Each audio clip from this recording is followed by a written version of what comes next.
2004 সালে বাংলাদেশ যখন প্রথমবারের মতো ওয়েস্ট ইন্ডিজ সফরে যায়, প্রথম টেস্টেই বাংলাদেশ ড্র করে ফেলে, যেটা একটা সারপ্রাইজিং ব্যাপার ছিল। আবার 2009 যখন দ্বিতীয়বার ওয়েস্ট ইন্ডিজ সফরে যায়, বাংলাদেশ এবার ওয়েস্ট ইন্ডিজকে 2 ম্যাচের সিরিজের দোনোটাতে হারিয়ে দেয়, হোয়াইট ওয়াশ করে দেয়। এই 3টা টেস্ট বাদে বা এই 2টো সফর বাদে বাংলাদেশের কিন্তু আসলে আর হ্যাপি মেমোরিজ বলে তেমন কিছু নেই ওয়েস্ট ইন্ডিজ সফরের কথা যখন আসে। এই হ্যাপি মেমোরিজ নিয়ে আলোচনা গতকালকে ভিডিওতেই করে ফেলেছিলাম, যদিও ভিডিওটা ইংলিশে ছিল, আপনারা দেখতে পারেন চাইলে। তো মূল কথা হচ্ছে ওয়েস্ট ইন্ডিজে বাংলাদেশ ভালো খেলতে পারে না, তারপর রিসেন্ট ফর্মও বাংলাদেশের ভালো যাচ্ছে না। পাকিস্তানকে হোয়াইট ওয়াশ করলেও ইন্ডিয়ার সাথে এবং সাউথ আফ্রিকার সাথে 4টা টেস্ট ম্যাচ যাচ্ছে তাই ভাবে বাংলাদেশ হেরে গেছে। তার উপরে অধিনায়ক নাজমুল হোসেন শান্ত, যদিও তিনি খুব ভালো ব্যাটিং ফর্মে নেই টেস্ট ম্যাচের ক্ষেত্রে, তারপরেও রেগুলার অধিনায়ক তাকে পাচ্ছে না Bangladesh due to injury.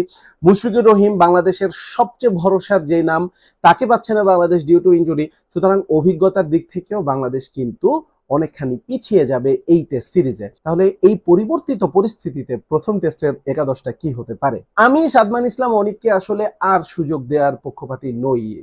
Zakir Hasan এসেও যে আসলে অনেক হাতি ঘোড়া মেরে ফেলবেন ব্যাপারটা তেমন না, কিন্তু আমি আসলে জাকির বা মাহমুদুল হাসান জয় কারোর কাছ থেকেই অনেক বড় একটা ইনিংস আশা করছি না। আমি আশা করছি ভাই নতুন বলটা আপনারা খেলে দেন, মোটামুটি একটা 40-50 পার্টনারশিপটা করে দেন। এই 4 ইনিংস যে খেলবেন ইনশাল্লাহ 2 টেস্টের 4 ইনিংসের মধ্যে 2টা বা 3টা ইনিংসে যদি 50+ পার্টনারশিপ করে দিতে পারেন, তাহলে আমি বলবো যে ওপেনিং পার্টনারশিপ সফল। সুতরাং সেই দিক থেকে চিন্তা করে জাকির হাসান এবং মাহমুদুল হাসান জয় আমার টিমে ওপেনিং এ খেলবেন। 3 নম্বরে মুমিনুল হকের জায়গা নিয়ে আর কোনো প্রশ্ন থাকার কোনো কারণ নেই, যদিও শান্ত একাদশে থাকাকালীন সময়েও গত কয়েকটা টেস্টে তিনি খেলেছেন, তারপরও একটা সংজ্ঞা তো থাকে যে শান্ত তিনে খেলবেন নাকি মুমিনুল তিনে খেলবেন। তো থ্যাঙ্কফুলি মুমিনুলের এই টেস্টে অন্তত 3-এ খেলা নিয়ে কোনো শঙ্কা থাকবে না। Thankfully for that. আমি শান্তর ইনজুরি নিয়ে থ্যাঙ্কফুলি কথাটা বলছি না, ডোন্ট গেট মি রং। 4 নম্বর জায়গায় কে খেলবেন? 4 নম্বরে আমি লিটন কুমার দাসকে খেলাতে চাইবো। কেন? লিটন কুমার দাস তো উইকেট কিপিং করেন, এখন আমার টিমে আমি জাকের আলীকে উইকেট কিপিং করাতে চাইবো। এখন আপনি আমাকে প্রশ্ন করতে পারেন টেস্ট ম্যাচ তো স্পেশালিস্টের জায়গা, আমি নিজেও গলা ফাটিয়ে বারবার এই কথাগুলো বলি, তো ওই জায়গায় জাকের আলীর জায়গায় লিটন কেন উইকেট কিপিং করবেন না, যেখানে Liton is a better wicket keeper? এই প্রশ্নটার উত্তর হচ্ছে যেহেতু মুশফিকুর রহিম নেই, যেহেতু নাজমুল হোসেন শান্ত নেই, লিটনের ব্যাটিংটা ভাই আমাদের অনেক বেশি প্রয়োজন এই টেস্টে। সুতরাং জাকের আলী অনেককে উইকেটের পেছনে দায়িত্ব পালন করতে দিয়ে আমি লিটনকে একজন পিওর ব্যাটার হিসেবে চাই এই টেস্টে। 4 নম্বরে এই কারণে আমি লিটন কুমার দাসকে চাইবো। 5 নম্বরে আমি চাইবো শাহাদাত হোসেন দীপুকে। লাস্ট টেস্টে সাউথ আফ্রিকার সাথে লাস্ট ইনিংসে অঙ্কন কিছু রান করেছেন, কিন্তু তারপরেও I am looking for batters only. অঙ্কন যদি উইকেট কিপার ব্যাটার হতেন, স্পেশালিস্ট উইকেট কিপার হিসেবে তিনি সুযোগ যদি পেতেন, তাহলে একটা প্রশ্ন ছিল, তাহলে হয়তো অঙ্কনকে আমি রাখতে পারতাম একাদশে। কিন্তু আমার দরকার ব্যাটার, এবং ব্যাটিং ক্যালিবারের দিক থেকে আমি বলবো যে শাহাদাত হোসেন দীপু কিছুটা এগিয়ে রয়েছে। বাংলাদেশ টিম যদিও 8 ব্যাটার তত্ত্বে যদি যায়, জাকির আলী, অনিক, অঙ্কন, মাহিদুল অঙ্কন সবাই কিন্তু সুযোগ পেয়ে যাবেন। আমি 8 ব্যাটার নিয়ে খেলাটা পছন্দ করি না, সুতরাং আমি আসলে 5 নম্বরে শাহাদাত হোসেন দীপুকে চাইবো। 6 নম্বরে মেহেদী হাসান মিরাজ। মেহেদী হাসান মিরাজ গত কয়েক বছর ধরে তিনি নিজের ব্যাটিংটাকে বারবার প্রমাণ করে চলেছেন, তার ব্যাটিং পারফরমেন্স খুব বেশি প্রয়োজন হবে এই সিরিজে বাংলাদেশের জন্য। বাংলাদেশের হয়ে মেহেদী হাসান মিরাজ প্রথম যে টেস্ট সেঞ্চুরিটা করেছেন সেটা কিন্তু ওয়েস্ট ইন্ডিজের বিরুদ্ধে করেছেন, যদিও সেটা বাংলাদেশের মাটিতে ছিল, কিন্তু তারপরও ওয়েস্ট ইন্ডিজের বিরুদ্ধে আমি আমার ফার্স্ট টেস্ট সেঞ্চুরি পেয়েছি। এই ব্যাপারটা চিন্তা করে মেহেদী হাসান মিরাজ কিন্তু নিজেকে একটুখানি আত্মবিশ্বাসী করে নিতেই পারেন।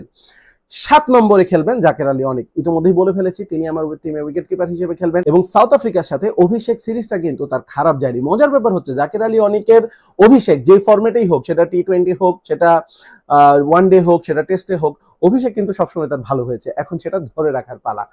7 জন হয়ে গেছে, আমি আগেই বলেছি আমি 7 জন ব্যাটার নিয়ে খেলতে চাই, আমি 4 জন স্পেশালিস্ট বোলার নিয়ে খেলতে চাই। 8 নম্বরে কে খেলবেন? হাসান মুরাদ যদিও ওয়ার্ম আপ ম্যাচে একটা হ্যাটট্রিক করেছেন, কিন্তু আমি তাইজুলের উপরেই ভরসা রাখতে চাইবো, তাইজুলের উপরেই ভরসা রাখতে চাইবো, because of his experience, because of his recent performance. South আফ্রিকার সাথেও সিরিজে তিনি চমৎকার বোলিং করেছেন, সুতরাং তাইজুল আমার 8 নম্বরে থাকবেন। তারপরে আসবেন তাসকিন, হাসান মাহমুদ এবং নাহিদ রানা, 3 পেসার। শরীফুলকে জায়গা দিচ্ছি না, কারণ আমার কাছে মনে হয় যে বাকি 3 জন আসলে শরীফুলের চাইতে একটুখানি হলেও বেটার পজিশনে থাকবেন। I am very excited to see Nahid Rana bowl in those conditions.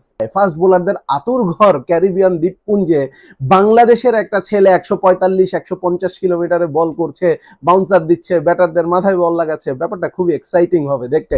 যাই হোক, যতটা এক্সাইটমেন্ট নিয়ে ভিডিওটা বানাচ্ছি, আই হোপ খেলা চলাকালীন সময়ও ততটা এক্সাইটমেন্ট আমার মধ্যে থাকবে।